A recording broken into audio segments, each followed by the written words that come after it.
ছেলের আবদার homemade ice cream খাবো, আর আমিও লেগে পড়লাম তার আবদার মেটাতে। বাড়িতে যা কিছু ছিল তা দিয়ে বানিয়ে ফেললাম এই সুন্দর আইসক্রিমটা। এখানে আমি নিয়েছি ওরিও বিস্কিট গুঁড়ো, কিছুটা বাদাম গুঁড়ো, তার মধ্যে বাদামের মধ্যে নিয়েছিলাম কাজু আর আমন্ড, আর দুধটাকে জাল করে নিয়েছি। তার জন্য 500 ml দুধকে বেশ কিছুক্ষণ ফুটিয়ে নিয়ে তাতে চিনি, ডেয়ারি মিল্ক চকলেটের কয়েকটা পিস দিয়েছি, আর আগে থেকে কর্নফ্লাওয়ার মিক্স করে রাখা দুধটা অ্যাড করে কিছুক্ষণ ফুটিয়ে ঠান্ডা করে রেখে দিয়েছিলাম।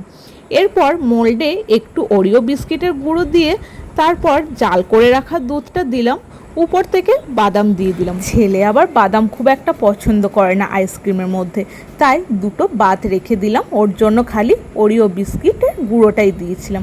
তো যাই হোক, এইদিকে আমাকে বেটুও হেল্প করছিল। আর যাই হোক, চলো এবার ফ্রিজে ভরে দিই। বাদাম গুঁড়োটা দেওয়ার পর এরপর আইসক্রিম মোল্ডের ঢাকনাগুলো লাগিয়ে হোল নাইট রেখে দিয়েছিলাম। মোটামুটি 8-10 ঘন্টা মতো রেখে দিলেই হবে। তো 8-10 ঘন্টা রেখে দেওয়ার পর তৈরি হয়ে গেল একদম হোমমেড আইসক্রিম। ছেলেও খুশি আর আমিও। তোমরা এভাবে বানিয়ে দেখতে পারো, বাড়ির সবাই খুব খুশি হয়ে যাবে। আর এটা খেতে সত্যি ভীষণ টেস্টি হয়েছিল। ওরিও বিস্কুট দেওয়াতে আর বাদাম গুঁড়ো দেওয়াতে টেস্টটা যেন একদম ডবল হয়ে গেছিলো। তো তোমরা এভাবে বাড়িতে বানিয়ে দেখো, তোমাদেরও নিশ্চয়ই খুব ভালো লাগবে। ভিডিওটা ভালো লাগলে একটা লাইক করে দিয়ে যেও।